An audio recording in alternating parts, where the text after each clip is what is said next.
اعوذ باللہ من الشیطان الرجیم بسم اللہ الرحمن الرحیم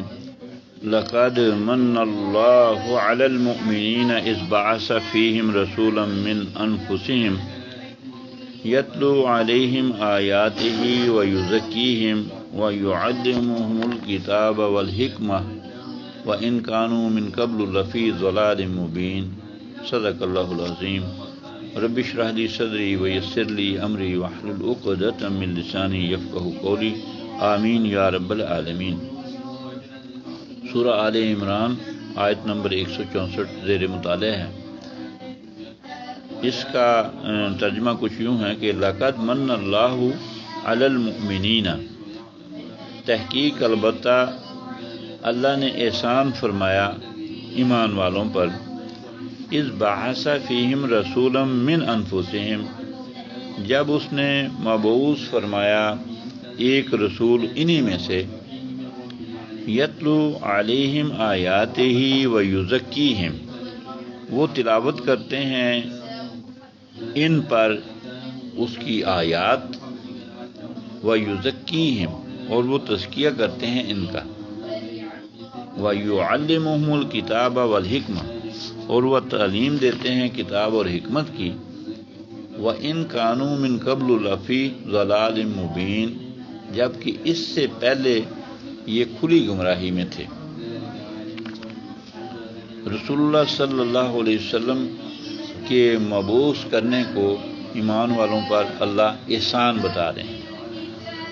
اللہ کے احسانات تو بے شمار ہیں، لیکن جتلایا یہ جا رہا ہے اس احسان،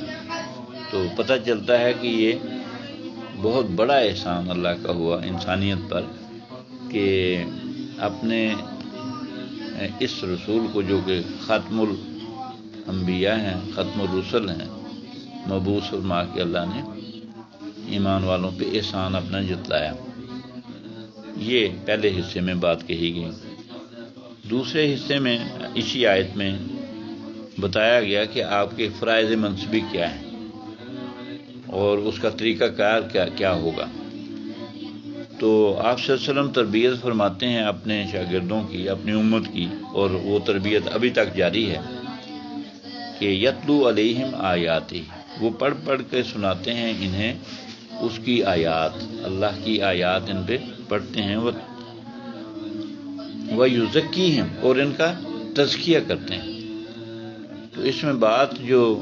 سمجھ آتی ہے بڑی آسانی سے کہ تزکیہ کے لیے آیات کی تلاوت بڑا ضروری ہے، اور آیات کی تلاوت سے، قرآن مجید کی تلاوت سے، خوش اعلانی سے، اصول و ضوابط کو سامنے رکھتے ہوئے پڑھنا، تو الفاظوں کی اپنی طاقت ہے، وہ انسان کے تزکیے کے لیے قرآن خود بتا رہے ہیں ہمیں۔ اور تزکیہ ہو جائے تو پھر یعلمہم الکتاب والحکمہ، پھر وہ کتاب کی تعلیم دیتے ہیں، باقی اوامر نواہی، کیا کرنا ہے کیا نہیں کرنا، اور اللہ کا تعارف سارا سمجھ آنے لگتا ہے جب انسان کا تزکیہ ہو جائے۔ اور پھر حکمت کی باتیں وہ سکھاتے ہیں، اور امت کو ایسی ایسی حکمت سکھا گئے جو آج بھی ہمیں کافی ریسرچ اور سائنس اور اس کے جانے کے بعد جو باتوں کا نتیجہ نکلتا ہے، پتہ چلا رسول اللہ صلی اللہ علیہ وسلم پہلے اپنے امت کی تربیت کر گئے 1400 سال پہلے۔ تو اب اس میں جو بات، ایک نقطہ جو سمجھنا ہے وہ یہ کہ عام طور پہ ہماری سوچ اور رویہ اس طرح کا ہوتا ہے کہ ہم سمجھتے ہیں کہ قرآن کو پڑھنا یا اس کی تصحیح کی بجائے اس کا مفہوم مطالب اگر سمجھ آ جائیں تو وہ ہمارے لیے بڑے مفید ہیں، اور اس کو زیادہ اہم سمجھا جاتا ہے بالعموم، کہ بھی اس کے مضمون سمجھ آنے چاہیے، ترجمہ سمجھ آنا چاہیے، زبان سمجھ آنی چاہیے، تو وہ سمجھ تو آ جائے گی، لیکن اس کا فائدہ وہ انسان کی ٹرانسفارمیشن میں یا اس کی ذات پہ یا اس کی ترقی میں وہ نہیں ہوگا جب تک تزکیہ نفس نہیں ہوگا۔ اور یہ ہمارا مشاہدہ اور تجربہ بھی ہے کہ اگر علم بہت زیادہ بھی ہو تو عمل میں کمزوری اس لیے ہوتی ہے کہ وہ تقوی کا لیول حاصل ہی نہیں ہوتا۔ تو رسول اللہ صلی اللہ علیہ وسلم نے جو طریقہ ہمیں بتایا وہ تزکیہ نفس ہے بذریعہ آیات۔ اب اس کے اور بھی بہت سے طریقے اس وقت میں بھی موجود ہیں، تزکیہ نفس کے بہت سے طریقے ہیں، مراقبے ہیں، اذکار ہیں، کچھ ہیں۔ تو جو اس کے ذریعے سے تزکیہ کرتے ہیں وہ اس کا ایکسپیرینس تو انہیں ہوگا، ہم اس پہ کیا بات کر سکتے ہیں کہ کس طرح کا ہے۔ ہمارے سامنے تو جو تعلیم ہے رسول اللہ صلی اللہ علیہ وسلم کی، وہ تو قرآن کی آیات کی تلاوت کے ذریعے سے تزکیہ ہے، اور جو یہ کرے گا اس کو اس کا تجربہ ہوگا۔ تو اگر کبھی تجربہ نہیں ہے تو پھر اس کو کر کے دیکھ لیا جائے کہ باقاعدہ معمول بنایا جائے، قرآن کی تلاوت میں کوئی ناغہ نہ ہو، کوئی کمی نہ ہو، تھوڑا پڑھے یا زیادہ پڑھے لیکن اس کے ساتھ جڑا رہے۔ اور ہمارے اسلاف میں یہ پریکٹس زیادہ تھی تلاوت کرنے کی، اب آہستہ آہستہ لوگوں کی توجہ ادھر سے ہٹ کے اس کے سمجھانے پہ زیادہ ہوگی۔ وہ بڑا اہم ہے، وہ بھی سمجھنا ہے، لیکن سمجھنا فائدہ تب دے گا جب یہ تزکیہ نفس ہو جائے گا اور وہ اس کے لیے تلاوت آیات وہ بتائے گی۔ ایک بات تو ہم نے یہ اس آیت سے سیکھی۔ دوسرا نقطہ جو ہے وہ اس کے اگلے حصے میں ہے،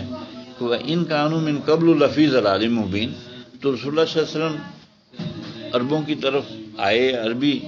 قرآن لے کر آئے، تو اس کی تربیت سے ان کے حالات ہی بدل گئے، ان کے اخلاق ہی بدل گئے،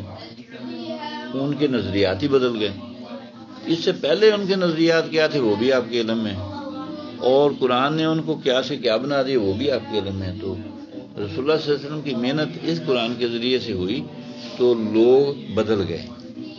اور گمراہیاں ختم ہو گئیں، ورنہ اس سے پہلے وہ گمراہی میں تھے، وہ گمراہی جاتی رہی۔ آج اگر ہم محسوس کرتے ہیں کہ ہمارے بھی کچھ مسائل ہیں، کچھ گمراہیاں ہیں، کوئی لڑائیاں ہیں، کچھ اختلافات ہیں، تو وہ دور کرنے کا طریقہ بھی قرآن ہی ہے کہ یہ پڑھا جائے تو یہ ہمارے مسائل بھی انشاءاللہ حل ہو جائیں گے۔ تو یہ ہے اس کو قرآن کا پڑھنا، سمجھنا، اس پہ عمل کرنا، دوسروں تک پہنچانا، اور دل سے یقین ہونا کہ یہ اس کی ہر بات حق ہے، اس میں کوئی شک نہیں۔ یہ قرآن کے حقوق ہیں، اللہ ادا کرنے کی توفیق عطا فرمائے، ہمارے لیے اس میں آسانی فرمائے۔ ربی یسر ولا تعسر وتمم بالخیر، وآخر دعوانا ان الحمد للہ رب العالمین۔